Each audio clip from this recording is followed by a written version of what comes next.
ರಾಜ್ಯ ಸರ್ಕಾರದ ವಿವಿಧ ಇಲಾಖೆಗಳಲ್ಲಿ ಕಾಯಂ ನೌಕರರಿಗಿಂತ ಹೆಚ್ಚಾಗಿ ಈಗ ಹೊರಗುತ್ತಿಗೆ ನೌಕರರೇ ಕೆಲಸ ಮಾಡುತ್ತಿದ್ದಾರೆ. ಆದರೆ ಕೆಲಸ ಮಾಡುವವರಿಗೆ ಸಿಗಬೇಕಾದ ಕನಿಷ್ಠ ವೇತನ, ಇಎಸ್ಐ ಮತ್ತು ಪಿಎಫ್ ಹಣವನ್ನು ಖಾಸಗಿ ಏಜೆನ್ಸಿಗಳು ಸರಿಯಾಗಿ ಪಾವತಿಸುತ್ತಿಲ್ಲ ಎಂಬ ಕೂಗು ದಶಕಗಳಿಂದ ಕೇಳಿಬರುತ್ತಿದೆ. ಈಗ ಈ ಶೋಷಣೆಗೆ ಅಂತ್ಯ ಹಾಡಲು ಸರ್ಕಾರ ಬೀದರ್ ಜಿಲ್ಲೆಯ ಯಶಸ್ವಿ ಮಾದರಿಯನ್ನು ರಾಜ್ಯಾದ್ಯಂತ ಜಾರಿಗೆ ತರಲು ಮುಂದಾಗಿದೆ. ಏನಿದು ಬೀದರ್ ಜಿಲ್ಲೆಯ ಮಾದರಿ? ಬೀದರ್ ಜಿಲ್ಲೆಯಲ್ಲಿ 2008ರಿಂದಲೇ ಜಿಲ್ಲಾ ಕಾರ್ಮಿಕ ಸೇವೆಗಳ ವಿವಿಧೋದ್ದೇಶ ಸಹಕಾರ ಸಂಘ ಯಶಸ್ವಿಯಾಗಿ ಕಾರ್ಯನಿರ್ವಹಿಸುತ್ತಿದೆ.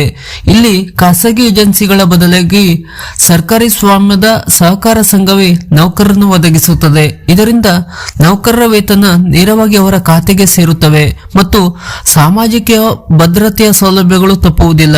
ಇದೇ ಮಾದರಿಯನ್ನು ಈಗ ರಾಜ್ಯದ ಎಲ್ಲಾ ಜಿಲ್ಲೆಗಳಲ್ಲೂ ವಿಸ್ತರಿಸಲು ಸಚಿವ ಸಂಪುಟ ಗಂಭೀರ ಚಿಂತನೆ ನಡೆಸಿದೆ.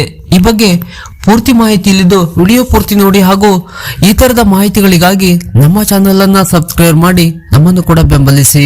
ಹೌದು, ಕರ್ನಾಟಕದ ಸರ್ಕಾರದ ವಿವಿಧ ಇಲಾಖೆಗಳಲ್ಲಿ ಲಕ್ಷಾಂತರ ಹುದ್ದೆಗಳು ಖಾಲಿ ಇದೆ. ನೇರ ನೇಮಕಾತಿ ಮಾಡಿಕೊಳ್ಳುವುದರ ಬದಲು ಸರ್ಕಾರ ಹೊರಗುತ್ತಿಗೆ ಆಧಾರದ ಮೇಲೆ ನೌಕರರನ್ನು ಕರ್ತವ್ಯಕ್ಕೆ ನಿಯೋಜನೆ ಮಾಡಿಕೊಳ್ಳುತ್ತದೆ. ಆದರೆ ಈ ಹೊರಗುತ್ತಿಗೆ ಆಧಾರದ ಮೇಲೆ ಕರ್ತವ್ಯ ನಿರ್ವಹಿಸುತ್ತಿರುವ ನೌಕರರು ಕಾರ್ಮಿಕರ ವೇತನ ದೃಢೀಕರಣವನ್ನು ಆಯಾ ಸದರಿಯವರಿಗೆ ತಲುಪಿಸುತ್ತಿರುವ ಬಗ್ಗೆ ಸರ್ಕಾರ, ಇಲಾಖೆ, ಸಂಸ್ಥೆಗಳ ಮೂಲ ಮಾಲೀಕರು ಹಾಗೂ ಗುತ್ತಿಗೆದಾರರು ಯಾವ ರೀತಿಯಲ್ಲಿ ದೃಢಪಡಿಸಿಕೊಳ್ಳುತ್ತಿದೆ ಎಂದು ಸರ್ಕಾರವನ್ನು ಪ್ರಶ್ನೆ ಮಾಡಲಾಗಿತ್ತು.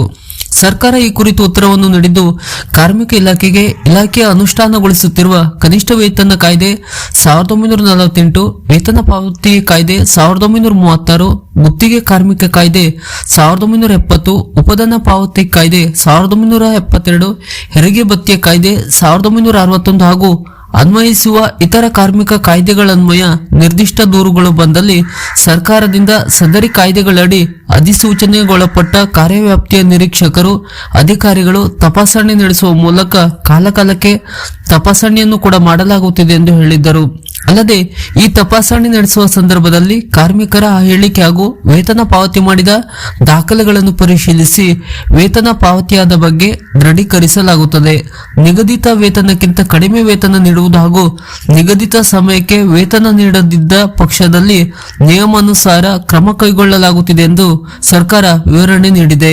ಸರ್ಕಾರದ ಮಾಹಿತಿ ಪ್ರಕಾರ ವಿವಿಧ ಇಲಾಖೆಗಳಲ್ಲಿ ಕಾರ್ಯನಿರ್ವಹಣೆ ಮಾಡುತ್ತಿರುವ ಒಟ್ಟು ಹೊರಗುತ್ತಿಗೆ ನೌಕರರ ಸಂಖ್ಯೆ 96,844 ಆಗಿದೆ. ಇವರಲ್ಲಿ ಕೃಷಿ ಇಲಾಖೆಯಲ್ಲಿ 15,824, ಪಶು ಸಂಗೋಪನೆ ಇಲಾಖೆಯಲ್ಲಿ 15,376, ಹಿಂದುಳಿದ ವರ್ಗಗಳ ಕಲ್ಯಾಣ ಇಲಾಖೆಯಲ್ಲಿ 11,424 ಅತಿ ಹೆಚ್ಚು ನೌಕರರು ಕಾರ್ಯನಿರ್ವಹಣೆ ಮಾಡುತ್ತಿದ್ದಾರೆ.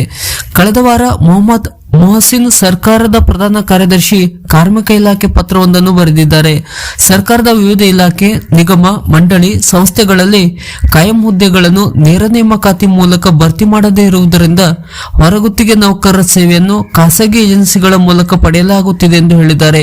ಸದರಿ ಏಜೆನ್ಸಿಗಳು ಹೊರಗುತ್ತಿಗೆ ನೌಕರರಿಗೆ ಸರ್ಕಾರ ನಿಗದಿಪಡಿಸಿರುವ ಕನಿಷ್ಠ ವೇತನ, ಇಎಸ್ಐ, ಪಿಎಫ್ ಮೊತ್ತಗಳನ್ನು ನಿಗದಿತ ಅವಧಿಯಲ್ಲಿ ಪಾವತಿಸದಿರುವ ಬಗ್ಗೆ ದೂರುಗಳು ಸ್ವೀಕೃತವಾದ ಮತ್ತು ಅವರಿಗೆ ಹುದ್ದೆಗೆ ಅವಶ್ಯವಿರುವ ಕೌಶಲ್ಯ ತರಬೇತಿಗಳನ್ನು ನೀಡದಿರುವುದು ಕಂಡು ಬಂದ ಹಿನ್ನೆಲೆಯಲ್ಲಿ ಬೀದರ್ ಜಿಲ್ಲೆಯಲ್ಲಿ 2008ರಿಂದ ಜಿಲ್ಲಾಧಿಕಾರಿಗಳ ನೇತೃತ್ವದಲ್ಲಿ ಯಶಸ್ವಿಯಾಗಿ ಕಾರ್ಯನಿರ್ವಹಿಸುತ್ತಿರುವ ಜಿಲ್ಲಾ ಕಾರ್ಮಿಕ ಸೇವೆಗಳ ವಿವಿಧೋದ್ದೇಶ ಸಹಕಾರ ಸಂಘ ಎಂಬ ಸಹಕಾರ ಸಂಘದ ಮಾದರಿಯಲ್ಲಿ ರಾಜ್ಯದ ಎಲ್ಲಾ ಜಿಲ್ಲೆಗಳಲ್ಲಿಯೂ ಸಹಕಾರ ಸಂಘಗಳನ್ನು ಸಚಿವ ಸಂಪುಟ ಅನುಮೋದನೆ ಪಡೆದು ಸ್ಥಾಪಿಸಲು ಉದ್ದೇಶಿಸಲಾಗಿತ್ತು ಎಂದು ತಿಳಿಸಿದ್ದಾರೆ. ಸದರಿ ಪ್ರಸ್ತಾವನೆ ಸಂಬಂಧ ರಚಿತವಾದ ಉಪಸಮಿತಿಯ ಶಿಫಾರಸುಗಳೊಂದಿಗೆ ದಿನಾಂಕ 27/11/2025 ನಡೆದ ಸಚಿವ ಸಂಪುಟ ಸಭೆಯ ಮುಂದೆ ಅನುಮೋದನೆಗೆ ಸಲ್ಲಿಸಿದ ಸಂದರ್ಭದಲ್ಲಿ ಮಾನ್ಯ ಸಚಿವ ಸಂಪುಟವು ಸದರಿ ಪ್ರಸ್ತಾವನೆಯನ್ನು ಪರಿಶೀಲಿಸಿ ಇಲಾಖೆಗಳ ಅಭಿಪ್ರಾಯ ಪಡೆದು ಪ್ರಸ್ತಾವನೆಯನ್ನು ಸಲ್ಲಿಸುವಂತೆ ಸೂಚಿಸಿದೆ. ರಾಜ್ಯಾದ್ಯಂತ ಬೀದರ್ ಜಿಲ್ಲಾ ಸಹಕಾರ ಸಂಘದ ಮಾದರಿಯಲ್ಲಿ ಸ್ಥಾಪಿಸುವ ಸಂಬಂಧ ಮತ್ತು ಸದರಿ ಸಹಕಾರ ಸಂಘದ ಮೂಲಕ ಹೊರಗುತ್ತಿಗೆ ನೌಕರರ ಸೇವೆಯನ್ನು ಸರ್ಕಾರಿ ಸ್ವಾಮ್ಯದ ಕಚೇರಿ, ನಿಗಮ, ಮಂಡಳಿಗಳಿಗೆ ಒದಗಿಸುವ ಕುರಿತಂತೆ ತಮ್ಮ ಅಮೂಲ್ಯ ಸಲಹೆ, ಅಭಿಪ್ರಾಯಗಳನ್ನು 15 ದಿನಗಳೊಳಗಾಗಿ ಸಲ್ಲಿಸುವಂತೆ ಜಿಲ್ಲಾ ಮಟ್ಟದ ಅಧಿಕಾರಿಗಳಿಗೆ ಸೂಚಿಸಲಾಗಿದೆ.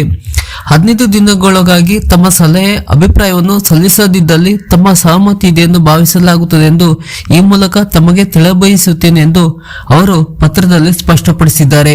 ಅಂದರೆ ಇನ್ನು ಮುಂದೆ ರಾಜ್ಯಾದ್ಯಂತ ಬೀದರ್ ಜಿಲ್ಲಾ ಸಹಕಾರ ಸಂಘದ ಮಾದರಿಯಲ್ಲಿ ಹೊರಗುತ್ತಿಗೆ ನೌಕರರನ್ನು ನೇಮಕ ಮಾಡಿಕೊಳ್ಳಲಾಗುತ್ತದೆ. ಆ ಮೂಲಕ ಅವರಿಗೆ ಸರಿಯಾದ ಸಮಯದಲ್ಲಿ ವೇತನ ಪಾವತಿ, ಎಎಸ್ಐ, ಪಿಎಫ್, ರಾಜ್ಯದ ಎಲ್ಲಾ ಸವಲತ್ತುಗಳು ಸಹ ಸಿಗಲಿವೆ. ಇದು ಸರ್ಕಾರದಿಂದ ಈಗಷ್ಟೇ ಅಧಿಕೃತ ಆದೇಶ ಹೊರಬೀಳಬೇಕು.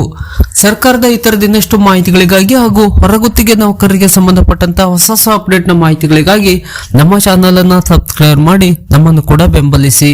ನಮಸ್ಕಾರ.